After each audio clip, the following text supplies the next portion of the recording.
চল ভাই চল, আর তুই দেরি করিস না, এবার আমরা গোষ্ঠী যাব, অনেক বেলা হয়ে গেছে ভাই।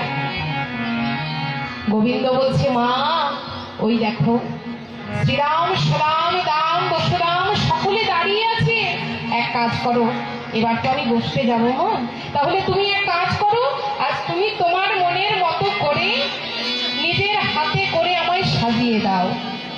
আমি আমি শ্রীরাম সদাম সখাবৃন্দকে সাথে নিয়ে গোষ্ঠী যাবো মা, আর গোষ্ঠী গিয়ে আমি বিনোদ খেলা খেলবো, তুমি দেরি করো না, তোমার মনের মতো করে তুমি সাজিয়ে দাও।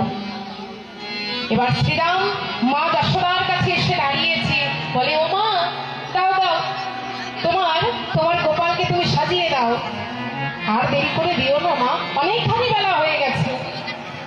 তখন মা নন্দরানী বলছে, শ্রীরাম রে, ওরে শ্রীরাম, আজ আমার গোপালকে আমি গোষ্ঠী